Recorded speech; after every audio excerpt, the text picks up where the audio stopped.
sabay-sabay ang panalangin kay Jesus, ang mabuting pastol.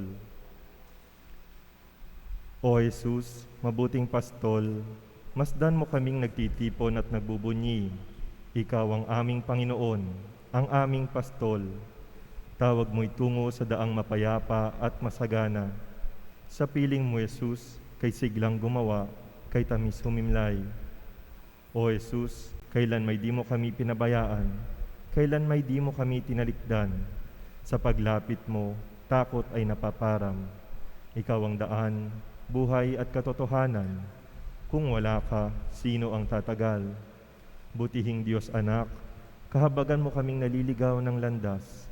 Isugo mo ang banal na Espiritu upang kami maging maamo at masunurin at nang ikasiyam mong dinggin ang kahilingang ito.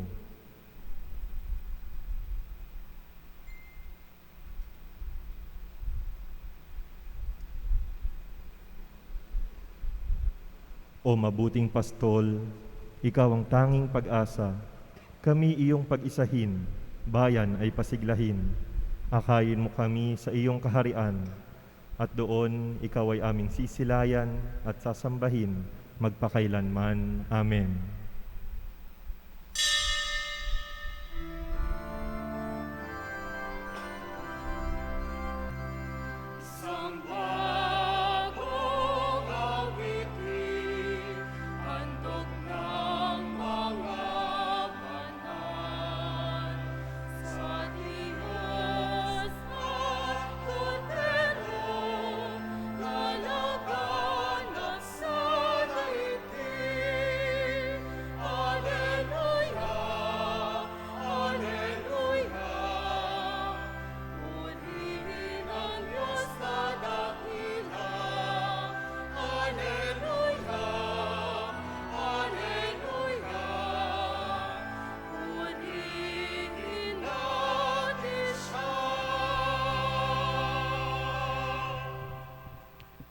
Sa ngalan ng Ama at ng Anak at ng Espiritu Santo. Amen. Sumainyo ang kapayapaan. At sumaiyo rin. Ngayong linggo po ay Alay Kapwa Sunday. Kaya po nandito po si Father Joseph Buslon. Siya pong head ng Social Action at Caritas Novaliches. At dito po makikita natin yung social arm ng ating diocese na kung saan tumutulong tayo sa mga napipinsala ng kalamidad. Ito pong nangyayari ngayon ay busy-busy po sila. Yung mga evacuations po, yung ginawang center po ang ibang parokya, yung tulong po na pinapaabot sa Virac at saka sa Cagayan ay patuloy po. Kaya mamaya po yata ay mag-a-appeal po si Father Joseph para sa mga pwede nating maitulong sa mga nasa lanta ng baha. Meron din po tayo dito sa diocese at tinutulungan na rin po ngayon. Kaya mga kapatid, alalahanin natin ating mga kasalanan, ng ating mga pagkukulang upang tayo maging karapat-dapat gumanap sa banal na pagdiriwang. Inaamin ko sa makapangyarihang Diyos at sa inyo mga kapatid na lubha akong nagkasala sa isip, sa salita, sa gawa at sa aking pagkukulang. Kaya sinasamo ko sa mahal na Birheng Maria, sa lahat ng mga anghel at mga banal, at sa inyo mga kapatid, na ako'y panalangin sa Panginoong ating Diyos. Kaawaan tayo ng makapangyarihang Diyos, patawarin sa ating mga kasalanan at patnubayan sa buhay na walang hanggan. Amen. Panginoon, kaawaan mo kami. Panginoon, kaawaan mo kami. Kristo, kaawaan mo kami. Kristo, kaawaan mo kami. Panginoon, kaawaan mo kami. Panginoon, kaawaan mo kami.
Manalangin tayo.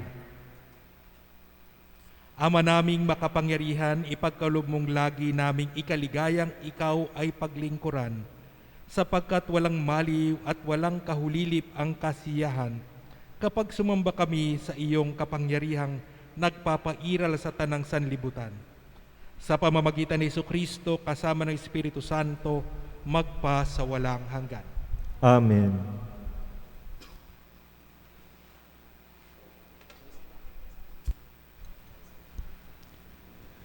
Pagbasa mula sa aklat ng mga kawikaan. Mahirap makakita ng mabuting asawa, higit sa mamahaling alahas ang kanyang halaga. Lubos ang tiwala ng kanyang asawa at saganang pakinabang ang makakamit niya. Pinaglilingkuran niya ang kanyang asawa habang sila'y nabubuhay. Pawang kabutihan ang ginagawa at di kasamaan. Wala siyang tigil sa paggawa, hindi na halos nagpapahinga. Humahabi ng kanyang lino at saka ng lana. Siya'y gumagawa ng mga sinulid at humahabi ng sariling damit.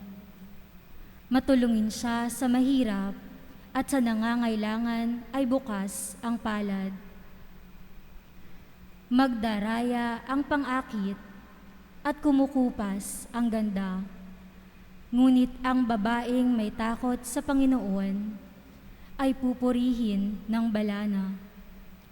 Ibunton sa kanya ang lahat ng parangal, karapat-dapat siya sa papuri ng bayan. Ang salita ng Diyos. Salamat sa Diyos. Mapalad ang sumusunod na taong may takot sa Diyos.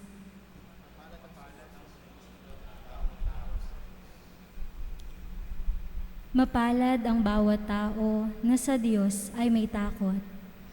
Ang maalab na adhikay sumunod sa kanyang utos. Hindi siya magkukulang sa anumang kailangan. Ang buhay ay maligaya at uunlad ang kanyang buhay. Mapalad ang sumusunod na taong may takot sa Diyos. Sa tahanan, ang asawa'y parang ubas na mabunga, bagong tanim na olibo sa may dulang ang anak niya. Mapalad ang sumusunod na taong may takot sa Diyos. Ang sino man, kung ang Diyos buong pusong susundin, buhay niya ay uunlad at laging pagpapalain. Mula sa Siyon, pagpapala nawa ng Diyos ay tanggapin at makita habang buhay pag-unlad ng Jerusalem. Mapalad ang sumusunod na taong may takot sa Diyos. Pagbasa mula sa unang sulat ni Apostol San Pablo sa mga taga-Tesalonika. Mga kapatid, hindi na kailangang isulat ko pa sa inyo kung kailan magaganap ang mga bagay na ito, sapagkat alam na ninyong ang pagdating ng araw ng Panginoon ay tulad sa pagdating ng magnanakaw. Kapag sinasabi ng mga tao, tiwasay at panatag ang lahat, biglang darating ang kapahamakan. Hindi sila makaiiwas sapagkat ang pagdating nito'y tulad ng pagsumpong ng pagdaramdam ng babaeng manganganak. Ngunit hindi kayo mabubuhay sa kadiliman, mga kapatid, kaya't hindi kayo mabibigla sa araw na yaon na darating na parang magnanakaw. Kayong lahat ay kabilang sa panig ng kaliwanagan, sa panig ng araw, hindi sa panig ng kadiliman o ng gabi. Kaya nga, kailangang tayo'y manatiling gising, laging handa at malinaw ang isip, di tulad ng iba. Ang salita ng Diyos. Salamat sa Diyos.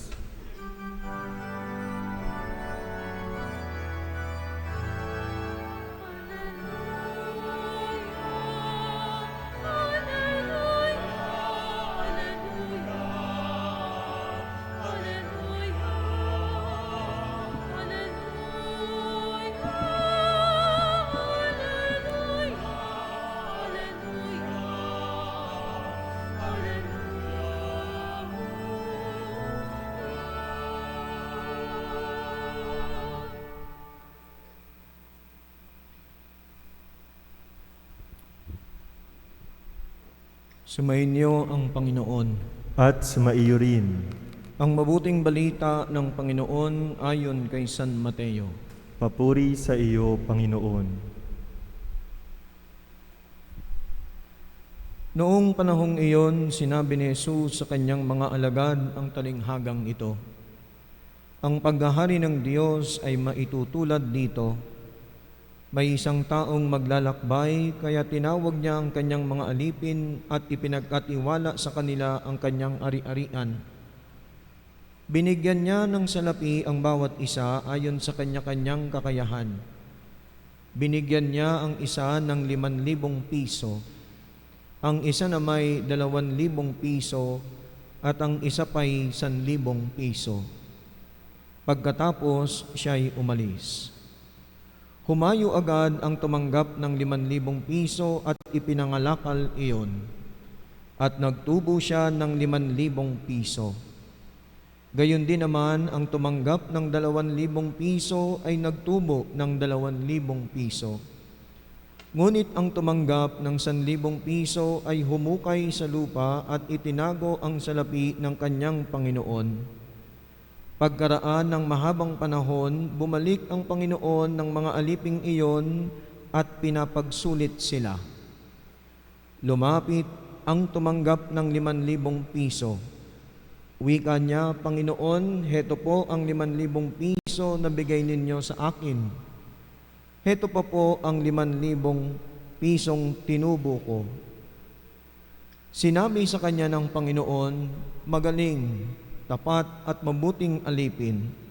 Yamang naging tapat ka sa kaunting halaga, pamamahalain kita sa malalaking halaga. Makihati ka sa aking kagalakan.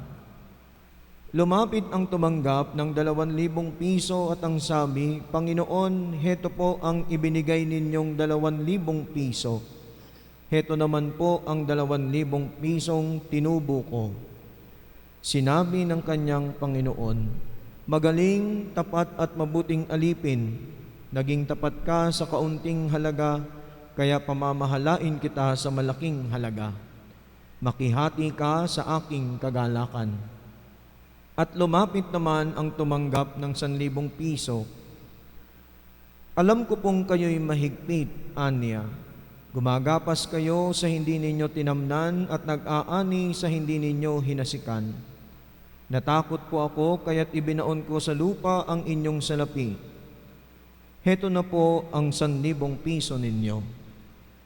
Masama at tamad na alipin, tugon ng kanyang Panginoon.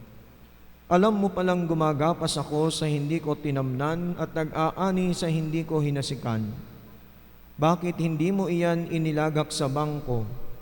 Di sana'y may nakuha akong tubo ngayon. Ngunit kunin ninyo sa kanya ang 1,000 piso at ibigay sa may 10,000 piso. Sapagkat ang mayroon ay bibigyan pa at mananagana, ngunit ang wala kahit ang kakaunting nasa kanya ay kukunin pa. Itapon ninyo sa kadiliman sa labas ang aliping walang kabuluhan. Dooy tatangis siya at mangangalit ang kanyang ngipin.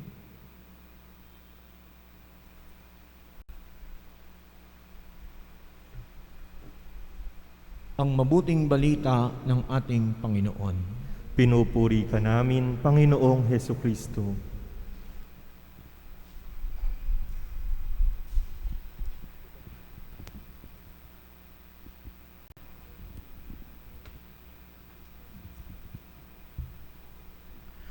magandang tanghali po sa inyong lahat.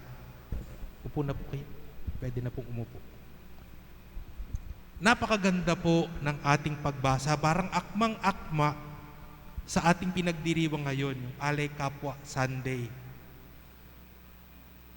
Kung titingnan natin, kung mag-uumpisa tayo sa ating ikalawang pagbasa, na kung saan sinasabi doon sa aklat o sa sulat ni San Pablo sa mga Tesalonica, ang sinabi niya, kawawa naman yung mga taong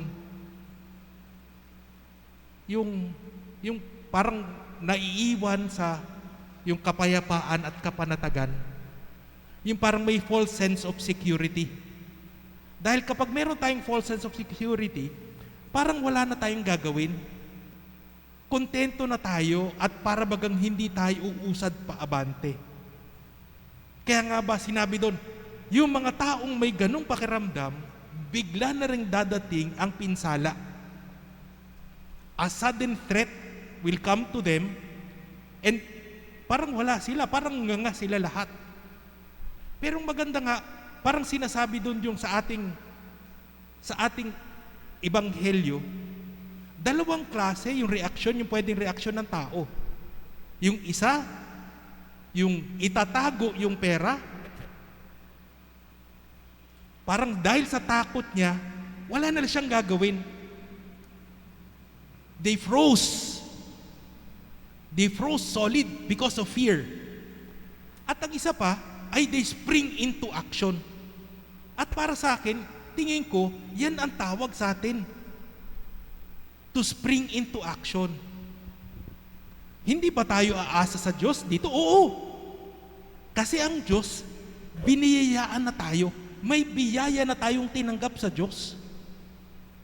Parang sinasabi ngayon sa atin ng Diyos na, gamitin nyo yung biyayang binigay ko sa inyo. Make use of the blessings, the graces, the talents that I have given you. Spring into action. Kaya kapag tayo, when we spring into action, it is our way of glorifying God. Pagdadakila natin yan sa Diyos. Hindi po natin pinangungunahan ang Diyos, nauna na ang Diyos. And when we make full use of our resources, of our talents, that is the time we glorify God. Kaya nga po doon, sinasabi doon sa ating unang pagbasa sa Kawikaan, sinasabi doon, napakapalad ng isang babaeng may takot sa Diyos kasi lagi siyang may paghahanda. Kaya nga magandang tanong natin sa sarili natin, ano nga bang nangyari sa atin dito sa pandemic na ito? Yung sunod-sunod na kalamidad. Una, binomba, nabugbog ang Birak, ang Kabikulan, dahil sa super typhoon na Rolly. Tapos sabi natin, nailigtas tayo. God spared us from this super typhoon. Pero itong dumating naman ngayon, itong bagyong Ulysses, tayo din, nadagukan tayo. Diba? Umakyat ang tubig, mas mataas pa sa bagyong Rolly, bagyong Ondoy. At lahat tayo nagulat. Parang sinasabi din, hindi tayo handa. Ang pinaghandaan natin, yung malakas na hangin. Pero hindi natin napaghandaan yung baha. Pero ganun pa man, matatanong pa rin natin ngayon at nangyari yan. Ano ngayon yung gagawin natin? Ano yung pwede natin gawin ngayon? And that is, parang kapag ganyan na yung mentalidad natin, makikita natin na parang merong pagtatanod, may vigilance. Kapag may vigilance, may preparation. Pag may preparation, we can easily spring into action. At yan yung tawag sa atin ngayon. Totoo, meron po sa mga lugar natin, yung mga mababang lugar, yung malapit po sa ilog, nung umakyat at lumaki ang tubig, nalubog po ang bahay nila.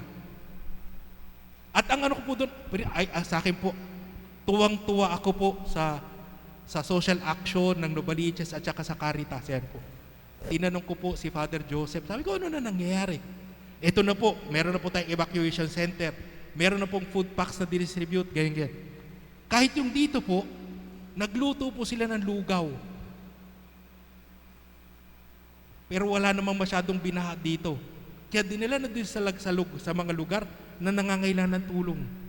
Sabi nila, ito yung unang kain namin, yung lugaw. Kaya nga ba sa akin, sinasabi ko, God is calling us to spring into action, not to be paralyzed. Totoo, marami nang nangyari sa atin na hindi maganda. But nevertheless, tayo'y tinatawag ng Diyos to spring into action.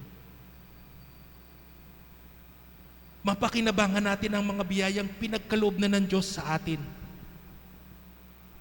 Tumulong. Kaya nga ba ito yung Alay Kapwa Sunday, na tayo'y tumulong sa ating kapwa. Oo, totoo. Pwede na sabihin, wala naman akong pwedeng masyadong itulong. Kung yung kukonting pwede nating itulong, ibigay natin, ipaabot natin, malaking bagay na po yun. Kapag nakikita po ng ibang tao na hindi naman tayo kayamanan, pero gano'n na lang ang ating pagtulong, they will be inspired. Sasabihin nila, napakabait at napakabuting puso naman ito. Tumutulong kahit hindi ganun kalaki ang pwedeng natin sabihin yung yaman. Pero yung yaman ng puso nandoon. At sa tingin ko, yan yung gustong hingin sa atin ng Diyos, yung yaman ng puso. Pagyabungin natin yung yaman ng puso. Kasi kahit konti lang meron tayo, just like the woman with 2 copper coins, handa niyang ibigay yung kahit konting maitutulong niya sa kanyang kapwa. And that I feel is the essence of this week. Yung diwa nitong linggo na ito. Na wag natin sabihin, kailangan maging mayaman muna ako bago tumulong. Hindi. Kailangan maging mayaman ang aking puso para tumulong. Na kahit konting tulong, malayo ang mararating. Kahit konting tulong, makaka-inspire sa ibang taong tumulong. At kapag ganyan yung nangyari, we are helping one another to be more generous. Tinutulungan natin buksan ang puso ng ating kapwa sa mga handang tumulong, sa mga gustong tumulong, sa mga hindi pamulat sa pagtulong. Para ultimately, sa huling-huli, natutulungan natin mas maraming tao. Natutulungan natin ang mga nangangailangan talaga ng tulong para kahit sila maniniwala na mayroon tayong Diyos na napakabuti, nagpapadala ng mga tao na handang magpaabot ng tulong.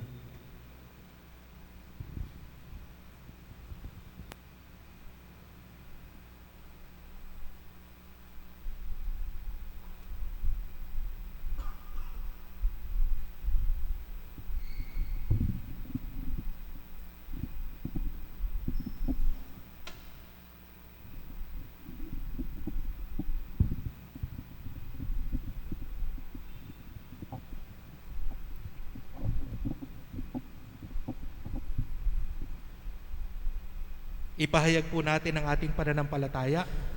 Sumasampalataya ako sa Diyos amang makapangyarihan sa lahat, na may gawa ng langit at lupa. Sumasampalataya ako kay Jesucristo, iisang anak ng Diyos, Panginoon nating lahat. Nagkatawang tao siya, lalang ng Espiritu Santo, ipinanganak ni Santa Mariang Birhen, pinagpakasakit ni Poncio Pilato, ipinako sa krus, namatay, inilibing, nanaog sa kinaroroonan ng mga yumao, nang may 3 araw na buhay na mag-uli, umakyat sa langit, naluluklok sa kanan ng Diyos amang makapangyarihan sa lahat. Doon magmumulang paririto at huhukom sa nangabubuhay at nangamatay na tao. Sumasampalataya naman ako sa Diyos Espiritu Santo, sa banal na simbahang Katolika, sa kasamahan ng mga banal, sa kapatawaran ng mga kasalanan, sa pagkabuhay na muli na nangamatay na tao, at sa buhay na walang hanggan. Amen. Hingin natin sa Diyos na kayanin nating maging handa para sa pagdating ng Panginoon sa katapusan ng panahong ibinigay niya sa atin. Para sa bawat kahilingan ng ating itutugon, Amang mapagbigay, dinggin mo ang aming panalangin. Amang mapagbigay, dinggin mo ang aming panalangin. Para sa mga namumuno sa simbahan, upang mapaghandaan nila ang pagdating ng Panginoon sa kanilang buhay, sa pamamagitan ng kanilang sipag, sa pangangalaga sa kanilang kawan. Manalangin tayo sa Panginoon. Amang mapagbigay, dinggin mo ang aming panalangin. Para sa mga namumuno sa ating bansa, lalo na sa panahong ito ng COVID-19 pandemic, upang magamit nila ng maayos ang yaman ng ating mga taong bayan at ng ating kalikasan para sa tunay na pag-unlad, manalangin tayo sa Panginoon. Amang mapagbigay, dinggin mo ang aming panalangin. Para sa lahat ng mga kumikilos sa ating mga pagamutan at nagsisikap na sugpuin ang pagkalat ng COVID-19 at para na rin sa mga kawani ng pamahalaang nagpapanatili ng kaayusan sa ating lipunan, upang sa kanilang pagsisikap ay kanila pang matuklasan ang ilang kagalingang ligid pa sa kanilang kaalaman. Manalangin tayo sa Panginoon. Amang mapagbigay, dinggin mo ang aming panalangin. Para sa ating lahat ng mga Kristiyano, upang sa taong ito ng ekumenismo ay ating matuklasan ang iba pang paraan tungo sa panunumbalik ng pagkakaisa sa simbahan. Manalangin tayo sa Panginoon. Amang mapagbigay, dinggin mo ang aming panalangin. Para sa ating lahat na nananalangin sa linggong ito, upang umigting pa ang ating sipag, na gamitin ang lahat ng ating kakayahan para lumago sa pagiging ulirang anak ng Diyos at alagad ni Hesukristo. Manalangin tayo sa Panginoon. Amang mapagbigay, dinggin mo ang aming panalangin. Sa katahimikan ng ating mga puso, idulog natin sa Diyos ang ating mga pansariling kahilingan.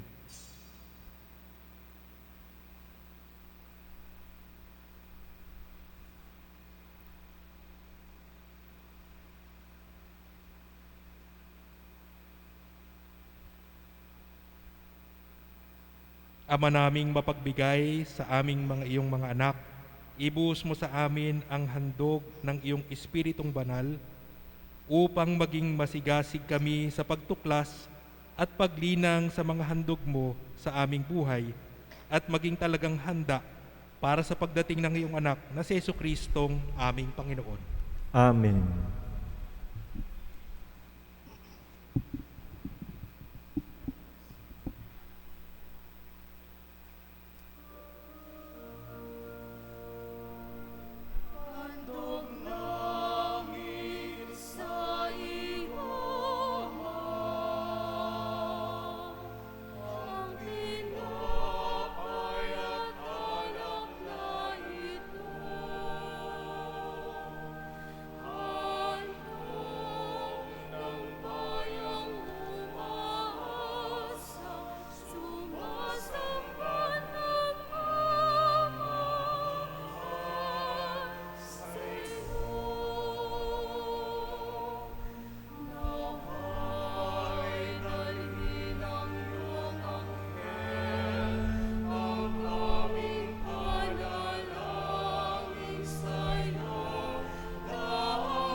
Manalangin kayo mga kapatid upang ang paghahain natin ay kalugdan ng Diyos amang makapangyarihan.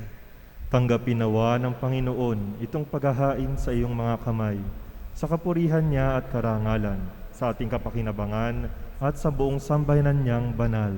Ama naming lumikha, ipagkaloob mo ang iyong masintahing pagtingin sa aming mga alay, upang ang kagandahang loob mo ay aming makamtan, at ang bunga ng walang hanggang pag-iral ay aming mapakinabangan, sa pamamagitan ni Jesucristo kasama ng Espiritu Santo, magpa sa walang hanggan. Amen. Sumainyo ang Panginoon. At sumaiyo rin. Itaas sa Diyos ang inyong puso at diwa. Itinaasar namin sa Panginoon. Pasalamatan natin ang Panginoong ating Diyos. Marapat na siya ay pasalamatan. Ama naming makapangyarihan, tunay ngang marapat na ikaw ay aming pasalamatan sa pamamagitan ni Jesucristo na aming Panginoon. Siya ang naging kapwa naming maaasahan upang may mangunang umako sa pananagutan, dahil hangad mong magbago ang kinamayas ng pagkakanya-kanya ng sangkatauhan. Bunga ng pagtitiis, siya ay nanaig, at ang kamatayan ay kanyang nalupig. Kaya't siya ang aming daan para aming masapit ang iyong tapat at maasahang pag-ibig. Kaya kaisa ng mga anghel na nagsisiawit ng papuri sa iyo nang walang humpay sa kalangitan, kami nagbubunyi sa iyong kadakilaan.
Ama naming banal, ikaw ang bukal ng tanang kabanalan. Kaya't sa pamamagitan ng iyong Espiritu, gawin mong banal ang mga kaloob na ito, upang para sa amin ay maging katawan at dugo ng aming Panginoong Hesukristo. Bago niya pinagtiis ang kusang loob na maging handog, hinawakan niya ang tinapay, pinasalamatan kanya, pinaghati-hati niya iyon, iniabot sa kanyang mga alagad at sinabi, "Tanggapin ninyong lahat ito at kanin. Ito ang aking katawan na ihahandog para sa inyo."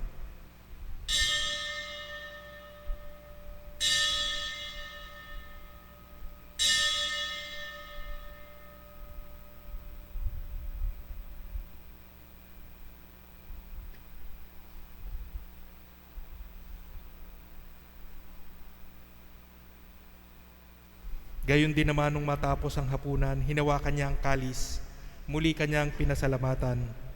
Iniabot niya ang kalis sa kanyang mga alagad at sinabi, "Tanggapin ninyong lahat ito at inumin.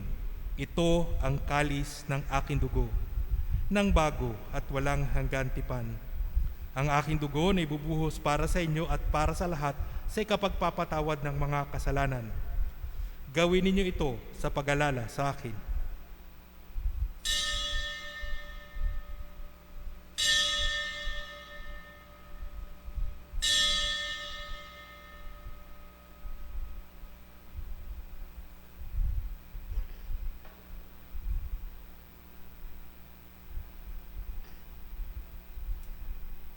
Ipagbunyi natin ang misteryo ng pananampalataya.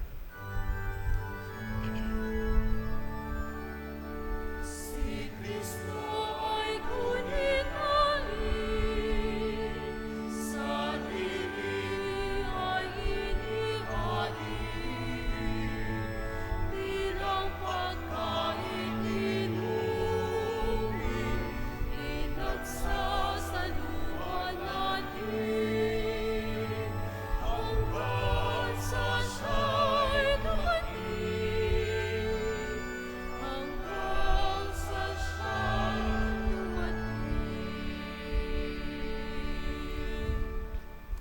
Ama, ginagawa namin ngayon ang pag-alala sa pagkamatay at muling pagkabuhay ng iyong anak. Kaya tinihalay namin sa iyo ang tinapay na nagbibigay buhay at ang kalis na nagkakaloob ng kaligtasan. Kami nagpapasalamat dahil kami iyong minarapat na tumayo sa harap mo para maglingkod sa iyo. Isinasamo namin kaming magsasalo-salo sa katawan at dugo ni Kristo ay mabuklod sa pagkakaisa sa pamamagitan ng Espiritu Santo. Ama, lingapin mo ang iyong simbahang laganap sa buong daigdig. Puspusin mo kami sa pag-ibig kay San Francisco na aming Santo Papa, ni Roberto na aming Obispo at ng Tanang Kaparian. Alalahanin mo rin ang mga kapatid naming nahimlay nang may pag-asang sila'y muling mabubuhay, gayon din ang lahat ng mga pumanaw. Kaawaan mo sila at patuloyin sa iyong kaliwanagan. Kaawaan mo at pagindapatin kaming lahat na makasalo sa iyong buhay na walang wakas. Kaysa ng mahal na Birheng Maria na Ina ng Diyos, si San Jose na kanyang esposo, kaysa ng mga apostol at ng lahat ng mga banal na namuhay dito sa daigdig ng kalugod-lugod sa iyo, may pagdiwang nawa namin ang pagpupuri sa ikararangal mo sa pamamagitan ng iyong anak na aming Panginoong Hesukristo. Sa pamamagitan ni Kristo, kasama niya at sa Kanya, ang lahat ng parangal at papuri ay sa iyo, Diyos amang makapangyarihan, kasama ng Espiritu Santo, magpa sa walang hanggan.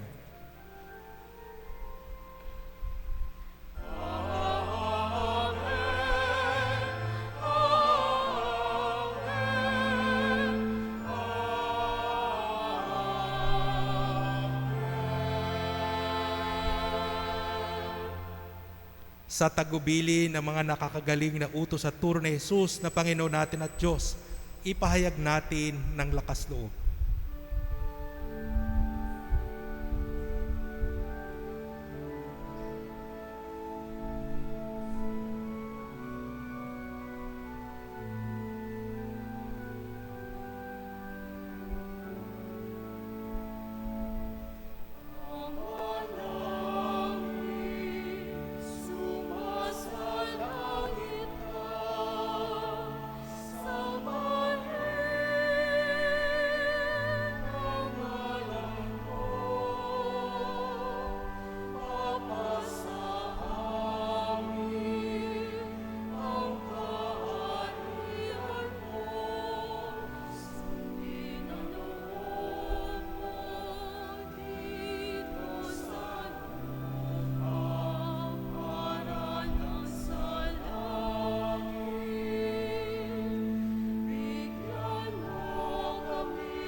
Hiniling namin kami adya sa lahat ng masama, pagkalooban ng kapayapaan araw-araw, iligtas sa kasalanan at ilayo sa lahat ng kapahamakan.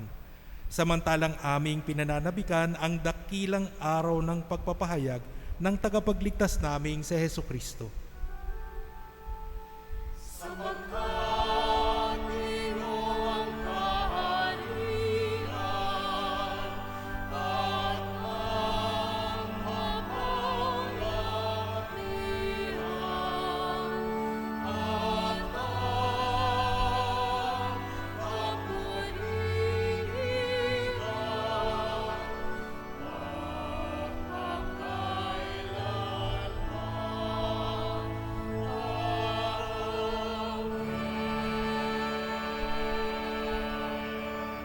Panginoong Hesukristo, sinabi mo sa iyong mga apostol, kapayapaan ang iniiwan ko sa inyo, ang aking kapayapaan ang ibinibigay ko sa inyo.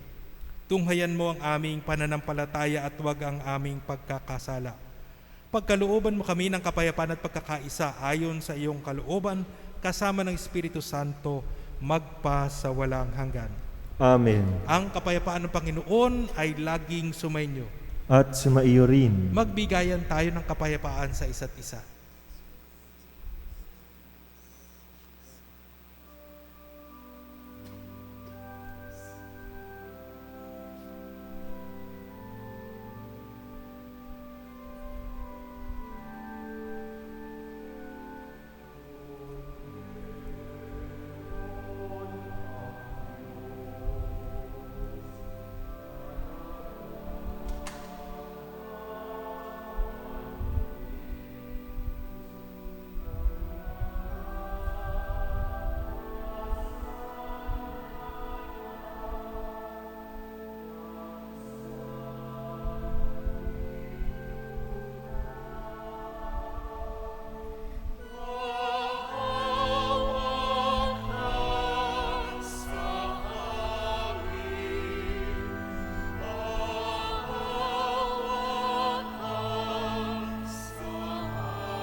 Mga kapatid, ito ang kordero ng Diyos.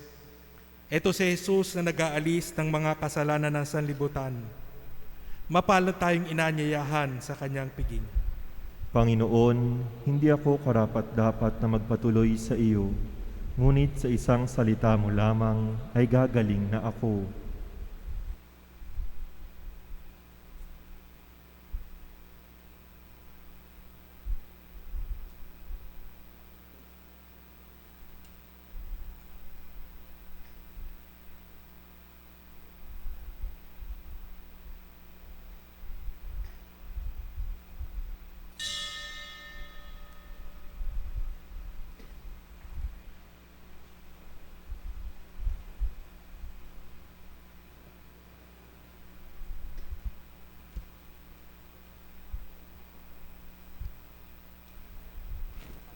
Panalangin para sa espiritual na pakikinabang.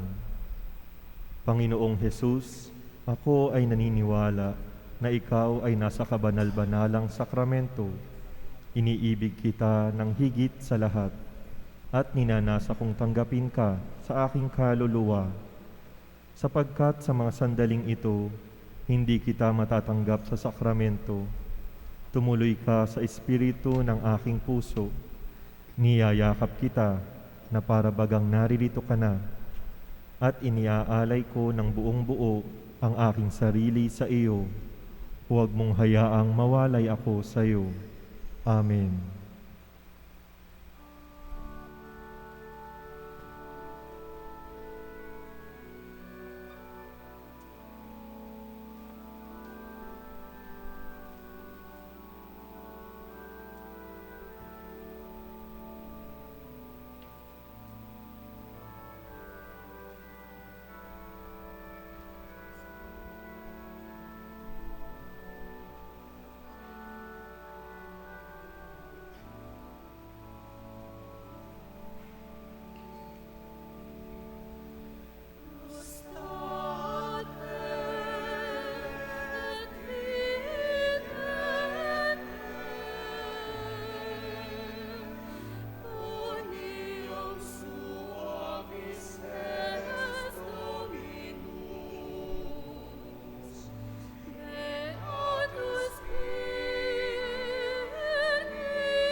Manalangin tayo. Ama naming mapagmahal, sa pinagsaluhan naming banal na pakikinabang, ang aming nawang pag-ibig ay lalong madagdagan ng ginawa namin sa pag-alala sa anak mong mahal na nag-utos ipagdiwang ang huling hapunan sa pamamagitan ni Jesucristo kasama ng Espiritu Santo magpa sa walang hanggan. Amen.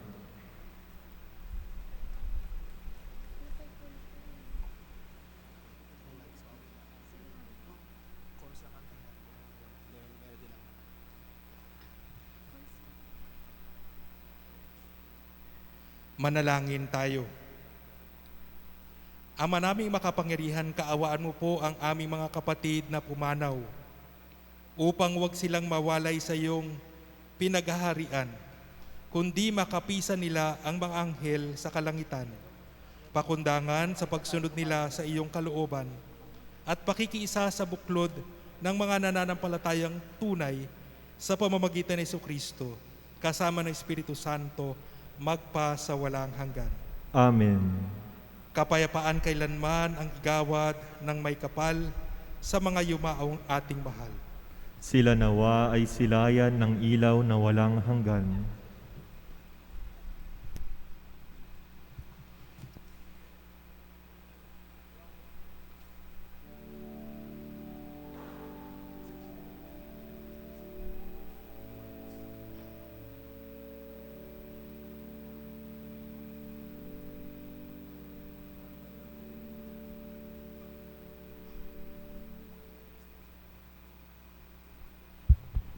Magsiupo po muna tayo pansamandali.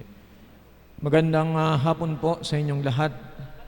Hayaan niyo pong magbigay ako ng kaunting pananalita para sa pagdiriwang natin ngayon ng Linggo ng Mahihirap, kasabay ang pagdiriwang ng Linggo ng Alay Kapwa.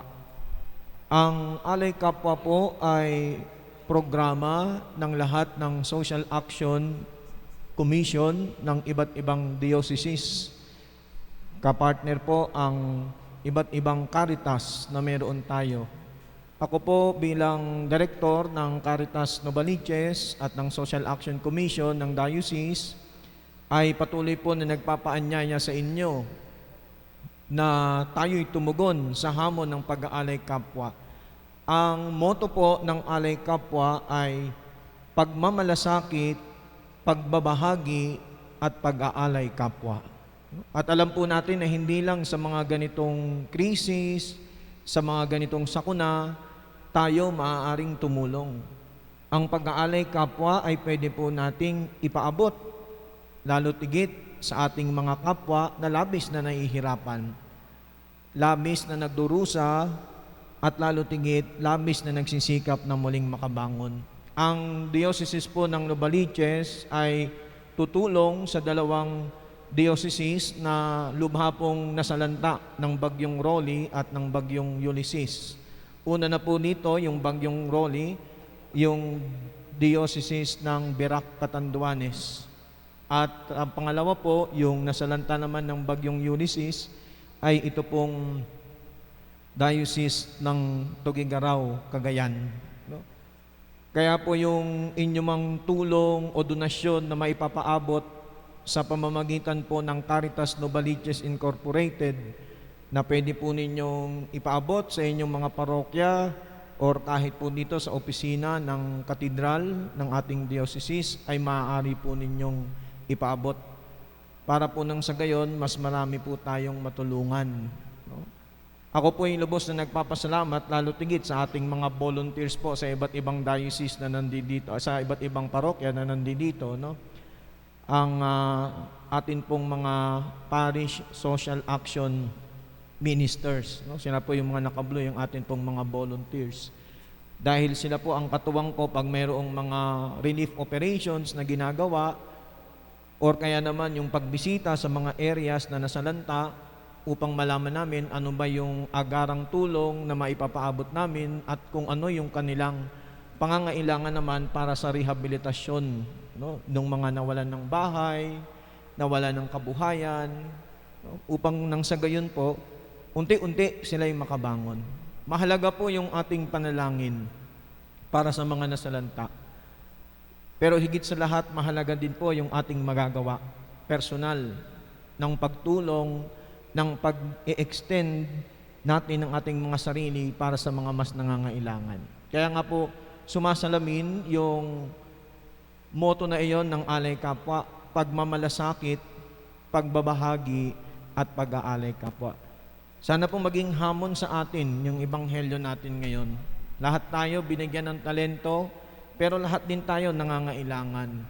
Pero kung ano man yung pangangailangan natin, at kung ano man yung lumalabis o sumusobra sa atin, pwede po natin yan ipantulong para sa masigit na nangangailangan. Lalo itong panahon ng krisis, panahon ng kalamidad sa mga taong labis na nawalan sa kanilang buhay. So muli po, maraming salamat at patuloy po tayong tumulong para sa mga nangangailangan nating kapatid. Maraming salamat po.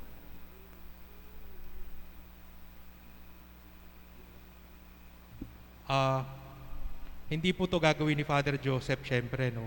Kasi siya ay magbubuhat ng sariling bangko. Pero pwede pong hingin na tumayo po yung lahat ng part po ng social action at saka ng Caritas. Kasama na po si Father Joseph. Tayo po kayo. Palakpakan po natin silang lahat.